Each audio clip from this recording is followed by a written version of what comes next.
Hi friend, আমি নিতু আর তোমরা দেখছো তোমাদের প্রিয় YouTube channel exam guide by Nitu. বন্ধুরা, আজ থেকে তোমাদের শুরু হলো এসএসসি জিডি কনস্টেবল পরীক্ষা। আজ 20 ফেব্রুয়ারি। এখন আমি তোমাদের সঙ্গে আলোচনা করব ফার্স্ট শিফটে এসে যাওয়া কিছু প্রশ্ন নিয়ে আলোচনা। তো বন্ধুরা, তোমাদের যে প্রিভিয়াস ইয়ারের প্রশ্নগুলো করিয়েছিলাম সেখান থেকে কিন্তু বেশ কিছু প্রশ্ন কিন্তু কমন এসেছে বা রিপিট এসেছে। তো অবশ্যই আমি বলবো তোমরা এখনও পর্যন্ত যারা প্রিভিয়াস ইয়ারের প্রশ্নগুলো দেখোনি অবশ্যই তোমরা দেখে নেবে। আর আজকে যারা তোমরা পরীক্ষা দিয়েছো অবশ্যই তোমরা দেখবে, এবং যদি এই প্রশ্নর বাইরেও বা অন্য কোনো প্রশ্ন আসে অবশ্যই আমাকে একটু কমেন্ট করে জানাবে, তাহলে আমি পরবর্তী ভিডিওতে তোমাদের আমি সেটা করে দেওয়ার চেষ্টা করব। তো চলো শুরু করা যাক প্রশ্নগুলো।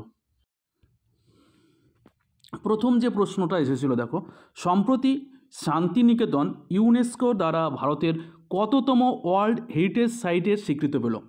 শান্তিনিকেতন, রবীন্দ্রনাথের শান্তিনিকেতন, যেটি বীরভূমে অবস্থিত, সেটি ভারতের কততম ওয়ার্ল্ড হেরিটেজ সাইটের মর্যাদা পেল? তো এটি কিন্তু ভারতের 41তম ওয়ার্ল্ড হেরিটেজের মর্যাদা পেল।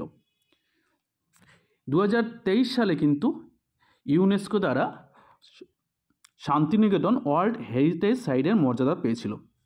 শান্তিনিকেতন, যেটি 1901 সালে রবীন্দ্রনাথের দ্বারা কিন্তু প্রতিষ্ঠিত হয়েছিল। পরবর্তী প্রশ্ন দেখো, ভারতীয় সংবিধানে ডিপিএসপি কোন দেশ থেকে নেওয়া হয়েছে? রাষ্ট্র পরিচালনার নির্দেশমূলক নীতি, যেটি ভারতীয় সংবিধানে 36 থেকে 51তে বর্ণিত আছে, এবং ভাগ যদি বলি 4 নম্বর ভাগে কিন্তু বলা আছে। তো ভারতীয় সংবিধানের ডিপিএসপি কিন্তু আয়ারল্যান্ডের সংবিধান থেকে নেওয়া হয়েছে। তো বন্ধুরা, এই প্রশ্নগুলো আমি কিন্তু অনেকবার তোমাদের পড়ে দিয়েছি। চলো একটু দেখে নিই অতিরিক্ত কিছু প্রশ্ন। গ্রেট ব্রিটেন থেকে নেওয়া হয়েছে দেখো, সংসদীয় শাসন ব্যবস্থা, আইনের শাসন ও আইনের প্রণয়ন পদ্ধতি, এক নাগরিকত্বের ধারণা, দ্বিকক্ষ বিশিষ্ট সংসদ, লোকসভার স্পিকার, প্রধানমন্ত্রী, রাষ্ট্রপতি ও শক্তিশালী নিম্নকক্ষ। আমেরিকা যুক্তরাষ্ট্র থেকে নেওয়া হয়েছে দেখো, প্রস্তাবনা, মৌলিক অধিকার, বিচার ব্যবস্থার স্বাধীনতা, সুপ্রিম কোর্ট ও হাইকোর্টের বিচারপতিদের অপসারণ পদ্ধতি, রাজ্যসভার চেয়ারম্যান রূপে উপরাষ্ট্রপতি, অঙ্গরাজ্যের শাসন ব্যবস্থা। সুইডেন থেকে নেওয়া হয়েছে লোকপাল বিল। দক্ষিণ আফ্রিকা থেকে নেওয়া হয়েছে সংবিধান সংশোধনী পদ্ধতি, যেটি ভারতীয় সংবিধানে 368 নং ধারায় বর্ণিত রয়েছে। এছাড়াও দেখো, অস্ট্রেলিয়া থেকে নেওয়া হয়েছে যুগ্ম তালিকা, প্রস্তাবনা এবং যৌথ অধিবেশন। তোমাদের যারা আগামী দিনে পরীক্ষা অবশ্যই দেখে যাবে। জার্মানি থেকে নেওয়া হয়েছে জরুরি অবস্থা এবং জরুরি অবস্থা চলাকালীন মৌলিক অধিকার রদ। জাপানের থেকে নেওয়া হয়েছে সুপ্রিম কোর্টের কার্য পরিচালনার নিয়মাবলী। কানাডা থেকে নেওয়া হয়েছে যুক্তরাষ্ট্রীয় ব্যবস্থা এবং শক্তিশালী কেন্দ্রের উপস্থিতি। সোভিয়েত রাশিয়া থেকে নেওয়া হয়েছে মৌলিক কর্তব্য, পঞ্চবার্ষিক পরিকল্পনা, ন্যায় বিচার। আয়ারল্যান্ডের থেকে নেওয়া হয়েছে দেখো, রাষ্ট্র পরিচালনার নির্দেশমূলক নীতি ডিপিএসপি। রাজ্যসভায় রাষ্ট্রপতি দ্বারা মনোনীত সদস্য, রাষ্ট্রপতির নির্বাচন পদ্ধতি। চলো নেক্সট প্রশ্ন। জাতীয় কংগ্রেস প্রতিষ্ঠার সময় কংগ্রেসের মোট কতজন সদস্য উপস্থিত ছিলেন? 1885 সালে যখন জাতীয় কংগ্রেস প্রতিষ্ঠা হয়েছিল তখন জাতীয় কংগ্রেসের মোট কতজন সদস্য ছিল? তখন কিন্তু 72 জন সদস্য উপস্থিত ছিলেন। কোথায় হয়েছিল? বোম্বেতে কিন্তু এই জাতীয় কংগ্রেসের এই প্রথম অধিবেশন হয়েছিল। উমেশ চন্দ্র ব্যানার্জি ছিলেন জাতীয় কংগ্রেসের প্রথম সভাপতি, এবং জাতীয় কংগ্রেস যখন প্রতিষ্ঠা হয় তখন ছিল ভাইসরয় ছিল লর্ড ডাফরিনের আমলে কিন্তু এই জাতীয় কংগ্রেস প্রতিষ্ঠা হয়েছিল। এটাও কিন্তু রিপিটেড প্রশ্ন, কমন প্রশ্ন একটা। চলো নেক্সট প্রশ্ন। ভারতের বর্তমান সুপ্রিম কোর্টের প্রধান বিচারপতি কে রয়েছেন? খুবই সহজ প্রশ্ন, এটা কিন্তু আমি রিসেন্ট করে দিয়েছি। তো ধনঞ্জয় যশবন্ত চন্দ্রচূড়, তিনি ভারতের 50তম বিচারপতি। সুপ্রিম কোর্ট 1950 সালের 28শে জানুয়ারি প্রতিষ্ঠা হয়েছিল। সুপ্রিম কোর্টের সদর দপ্তর কিন্তু নতুন দিল্লিতে কিন্তু সুপ্রিম কোর্টের সদর দপ্তর। পরবর্তী প্রশ্ন, রঙ্গস্বামী কাপ কোন খেলার সঙ্গে যুক্ত? রঙ্গস্বামী কাপ খেলাটি কিন্তু হকি খেলার সঙ্গে যুক্ত। হকি খেলায় প্রতিটি দলে কিন্তু 11 জন করে খেলোয়াড় থাকে। Plenty corner, short corner, Flick সব কিন্তু এই হকি খেলার সঙ্গে যুক্ত। এশিয়ান কাপে ভারতের সম্প্রতি এশিয়ান কাপে কিন্তু হকিতে কি পেয়েছে? সোনা পেয়েছে। এশিয়ান গেমসে কিন্তু ভারত পুরুষ দল কিন্তু এশিয়ান গেমসে হকিতে কিন্তু সোনা পেয়েছে। চলো নেক্সট। বিজয়নগর সাম্রাজ্যের ধ্বংসাবশেষ হাম্পি বর্তমানে কোন রাজ্যে অবস্থিত? হাম্পির ধ্বংসাবশেষ কোথায় দেখতে পাওয়া যায়? এটা কিন্তু কর্ণাটকে দেখতে পাওয়া যায়। বিজয়নগর সাম্রাজ্যের ধ্বংসাবশেষ যেটা হাম্পি বর্তমানে কোথায় অবস্থিত? কর্ণাটকে। এই বিজয়নগর সাম্রাজ্য প্রতিষ্ঠা করেছিলেন কে?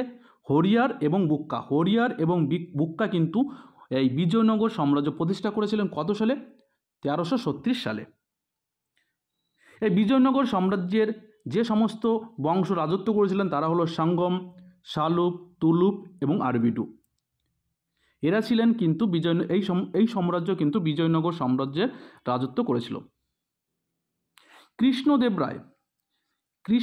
রায় ছিল কিন্তু বিজয়নগর সাম্রাজ্যের সর্বশ্রেষ্ঠ রাজা। কৃষ্ণদেব রায় ছিল কি? বিজয়নগরের সাম্রাজ্যের সর্বশ্রেষ্ঠ রাজা। ঠিক আছে, চলো নেক্সট। দেখো এই যে দুটো প্রশ্ন আমি তোমাদের করে দিয়েছি, তো এই দুটোর মধ্যে কোনটা এসেছে অবশ্যই বলবে। তো কোন সংস্থার পরিবর্তে নীতি আয়োগ চালু করা হয়েছিল? তো পরিকল্পনা কমিশন এর পরিবর্তে কিন্তু নীতি আয়োগ চালু করা হয়েছিল।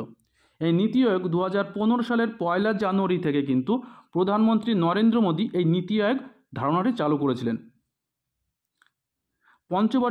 পঞ্চবার্ষিকী পরিকল্পনা, যেটি পরিকল্পনা কমিশন কিন্তু পঞ্চবার্ষিকী পরিকল্পনা চালু করেছিল, যেটা 1951 সালে কিন্তু প্রথম পঞ্চবার্ষিকী পরিকল্পনা শুরু হয়েছিল। আর শেষ পঞ্চবার্ষিকী পরিকল্পনা ছিল 2012 থেকে 2017 যে পঞ্চবার্ষিকী বা ভারতের 12তম পঞ্চবার্ষিকী পরিকল্পনা ছিল ভারতের শেষ পঞ্চবার্ষিকী পরিকল্পনা। বা এটা আরেকটা একজন কমেন্ট করেছে যে ভারতের জনধন যোজনা কবে থেকে শুরু হয়েছিল? তো প্রধানমন্ত্রী জনধন যোজনা সেটা 15 আগস্ট 2014 সালে শুরু হয়েছিল।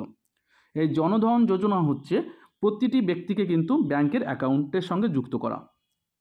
তো এই দুটোর মধ্যে কোনটা এসেছে অবশ্যই আমাকে বলবে যারা আজকে পরীক্ষা দিয়েছিলে। চলো নেক্সট প্রশ্ন। তরাইনের প্রথম যুদ্ধ কবে হয়েছিল? একটা রিপিটেড প্রশ্ন এবং আমি এটা অনেকবার করে দিয়েছি। তো 1191 খ্রিস্টাব্দে মোহাম্মদ ঘোরি ও পৃথ্বীরাজ চৌহানের মধ্যে এই তরাইনের প্রথম যুদ্ধ হয়েছিল এবং মোহাম্মদ ঘোরি কিন্তু তরাইনের প্রথম যুদ্ধে পরাজিত হয়েছিলেন। তরাইনের প্রথম যুদ্ধে কিন্তু মোহাম্মদ ঘোরি পৃথ্বীরাজ চৌহানের কাছে পরাজিত হয়েছিলেন। আর তরাইনের দ্বিতীয় যুদ্ধ 1192 সালে যেটা হয়েছিল সেখানে কিন্তু পৃথ্বীরাজ চৌহানকে কিন্তু পরাজিত করেছিলেন কে? মোহাম্মদ ঘোরি। আর একটা প্রশ্ন এসেছিল ক্যালসিয়াম কার্বনেটের সংকেত কি? তো ক্যালসিয়াম কার্বনেটের সংকেত CaCO3 কিন্তু ক্যালসিয়াম কার্বনেটের সংকেত। চলো নেক্সট। মৌলিক কর্তব্য থেকে একটা প্রশ্ন এসেছিল, দেখো তো কত বছর বয়সী ছেলে মেয়েদের পড়ালেখা করানো মৌলিক কর্তব্য? তো এটা কিন্তু 6 থেকে 14 বছর বয়সী ছেলে মেয়েদের কিন্তু স্কুলে পড়ালেখা এটা কিন্তু বাধ্যতামূলক এবং এটা কিন্তু মৌলিক কর্তব্যের মধ্যে পড়ে। মৌলিক কর্তব্য শরণ সিং কমিটির সুপারিশে কিন্তু 1978 সালে 42তম সংবিধান সংশোধনের মাধ্যমে কিন্তু ভারতীয় সংবিধান অন্তর্ভুক্ত করা হয়েছিল, যখন মূল সংবিধানে কিন্তু মৌলিক কর্তব্য ছিল না। তো 1978 সালে কিন্তু 10টি মৌলিক কর্তব্য ছিল।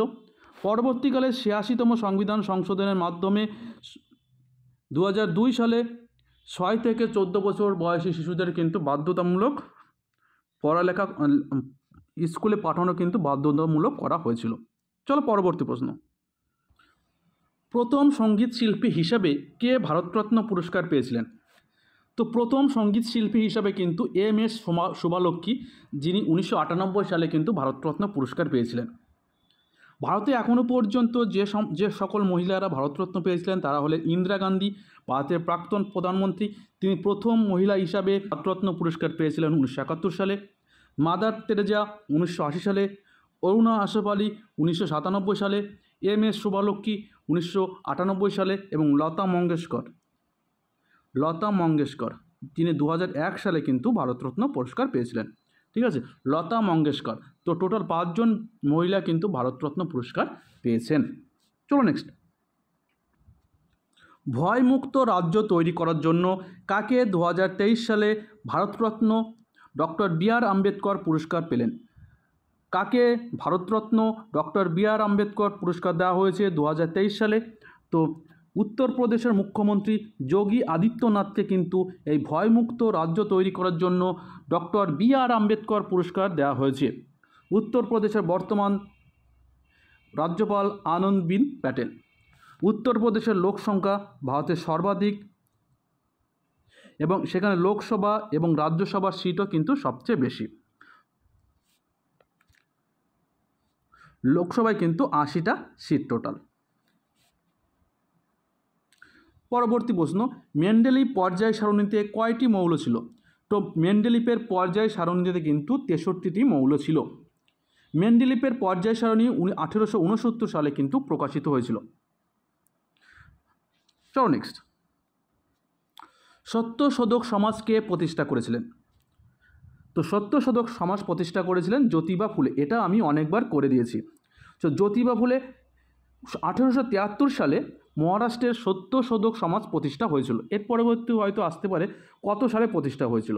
তো 1873 সালে মহারাষ্ট্রে এই সত্যশোধক সমাজ প্রতিষ্ঠা হয়েছিল। পরবর্তী প্রশ্ন, নরেন্দ্র মোদী স্টেডিয়াম কোথায় হয়েছিল? এটাও আমি করে দিয়েছি। দেখো, নরেন্দ্র মোদী স্টেডিয়াম কিন্তু ভারতের গুজরাটের আহমেদাবাদে অবস্থিত, যেখানে 2023 সালে ক্রিকেট বিশ্বকাপের ফাইনাল ম্যাচটা হয়েছিল। এবং আমাদের সবারই মনে আছে যেখানে অস্ট্রেলিয়া কিন্তু ভারতকে পরাজিত করেছিল। তো সেই নরেন্দ্র মোদী স্টেডিয়ামেই কিন্তু এবার প্রশ্ন চলে এসেছে। চলো নেক্সট। 2023 সালের এশিয়ান গেমস কোথায় আয়োজন করা হয়েছে? দেখো, এটা আমি তোমাদের এশিয়ান গেমস থেকে কিন্তু একটা অলরেডি ভিডিও করে দিয়েছি।